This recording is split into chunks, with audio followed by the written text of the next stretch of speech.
Este é o quadro Palavra Encarnada para a TV Fala Leonel. A palavra de hoje é humanismo. Trago essa palavra humanismo em duas acepções.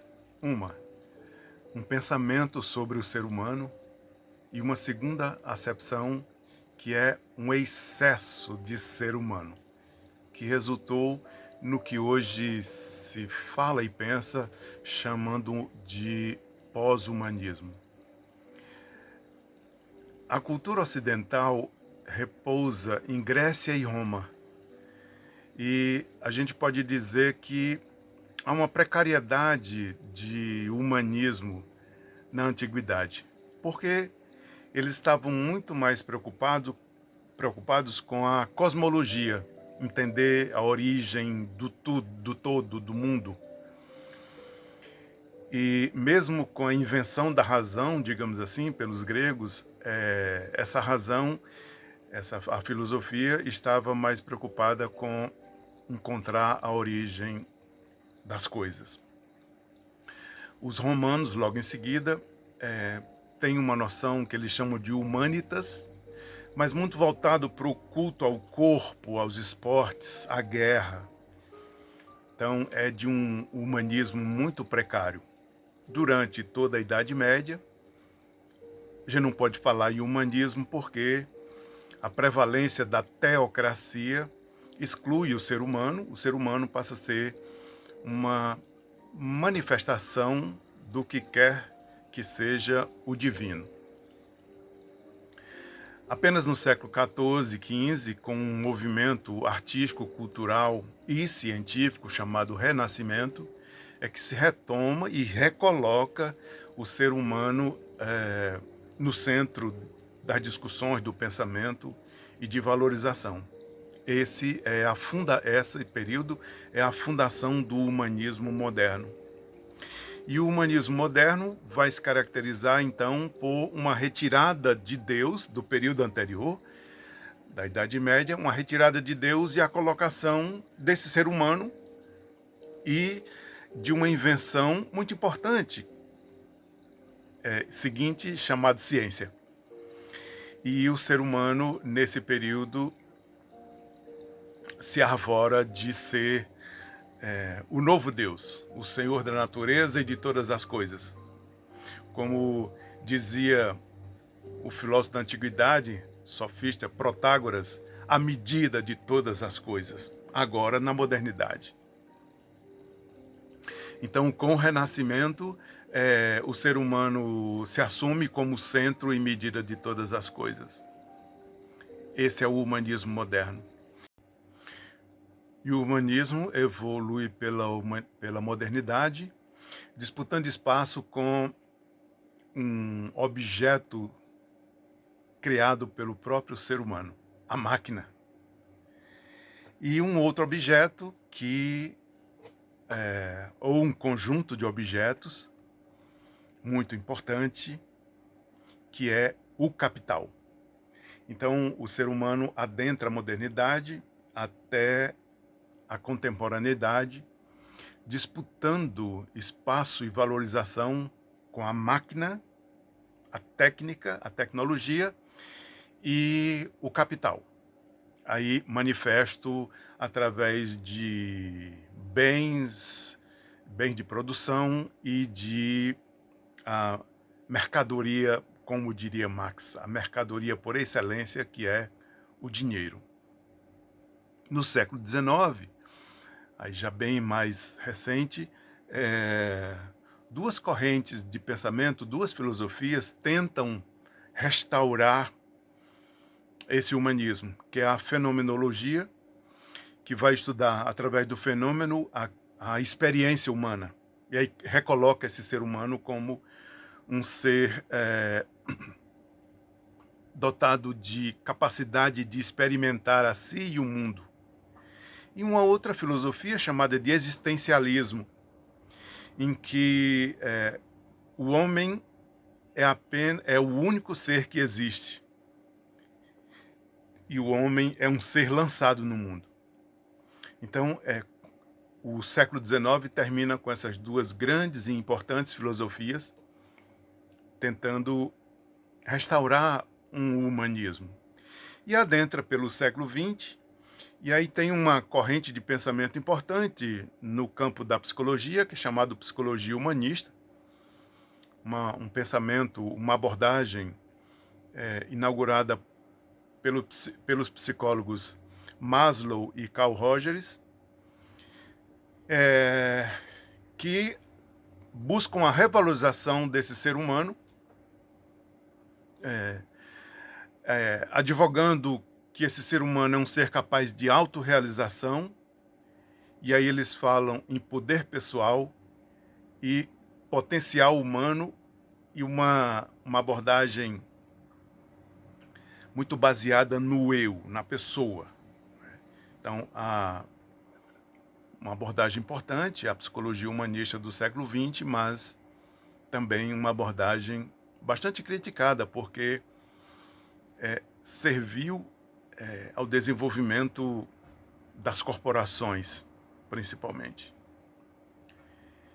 E aí, nessa contemporaneidade, o século XX muito interessante, porque tivemos 2 guerras mundiais e um evento ou um conjunto de eventos que os historiadores chamam de holocausto, em que a condição humana foi relegada a outros planos. Então, com esses eventos de 2 guerras mundiais recentes na história da humanidade e o holocausto humano, como nós pouco conhecemos, há que se perguntar: nós somos realmente humanos? Com toda aquela possibilidade de realização do mal? Então, é esse aspecto que eu quero tratar agora nessa segunda parte do vídeo. Como eu disse inicialmente, quero abordar esse aspecto do excesso de humano, né? Humanismo como um excesso de humano, que resulta nesse período que estão chamando de pós-humano. E eu quero abordar a partir de 3 invenções humanas: o capital, a técnica e a violência. O capital, que se desdobra em capitalismo, um excesso de capital, no imperialismo, um excesso de impérios, e uma política de expansão infinita a partir de recursos finitos. Então, o capitalismo, como um meio de produção econômica e política e cultural, é caracterizado por várias contradições. E esta é uma contradição importante: uma busca de expansão infinita a partir de meios finitos, que são os meios naturais, os meios produtivos, os meios do planeta Terra. E, obviamente, uma das palavras mais presentes quando se pensa, discute capitalismo é crise, emergência, né? Que é como nós estamos encarando e sentindo na pele as emergências climáticas, dentre outras crises, cultural e humanitária, etc. Então, essa é uma invenção humana que está destruindo o humanismo, como aquela condição da natureza humana, baseada na cooperação, na empatia, na sociabilidade. Essa natureza humana, ela está sendo destruída por esse capitalismo e sua ânsia por expansão infinita através de meios finitos. A outra invenção humana é a técnica, que resulta em tecnologia, tecnociência, tecnificação. E aqui há um dado importante. A técnica é importante e os seres humanos desenvolveram muitas técnicas ao longo da modernidade, ao longo de toda a existência, claro. Mas através da máquina, da eletricidade, da industrialização, no século XX, muitos avanços em ciência e tecnologia. Mas qual é o ponto de inflexão em que a técnica ultrapassa o ser humano? Então, começamos com a tecnificação da indústria, depois avançamos para a construção do ciborgue, que é um organismo que é meio humano e meio máquina. Depois avançamos mais nessa tecnificação, em que superamos um período em que a máquina se adapta ao homem, para um período que estamos vivendo agora, em que o homem precisa se adaptar à máquina.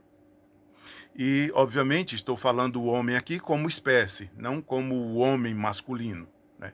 Esse é sempre um problema de linguagem que a gente encara. Mas, para simplificar, vou falando aqui o homem.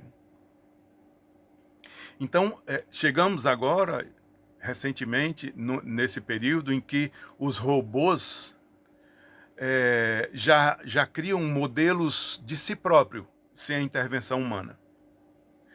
Chegamos num período em que os robôs, utilizando inteligência artificial, já são capazes de pensar.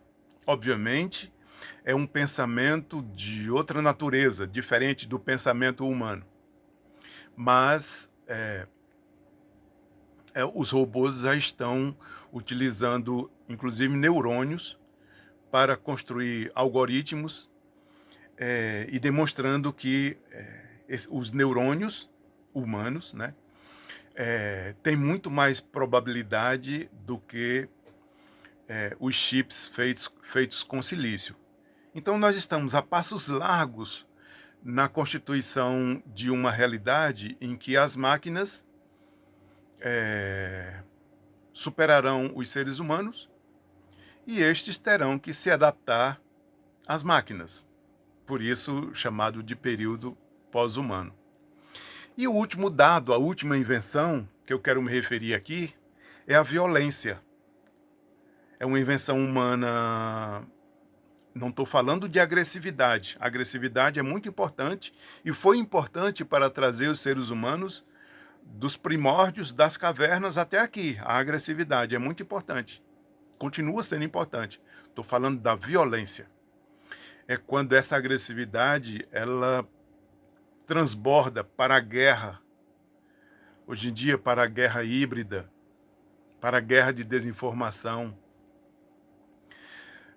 para a guerra da anticiência que estamos vivendo, para a guerra das mentiras. Então, essa violência em que, na sociedade, o outro, que já foi nosso parceiro, hoje em dia o outro é nosso inimigo. É dessa guerra que estamos falando, né? Dessa guerra do dia a dia. Então, essa é uma invenção humana que também supera a condição da natureza humana, como historicamente nós fomos construindo. Então, esse período que vivemos é um período muito especial, porque podemos falar de um extravio da condição humana, um extravio da experiência humana. E sem uma capacidade de previsão, porque as coisas, o mundo, o conhecimento muda muito rapidamente.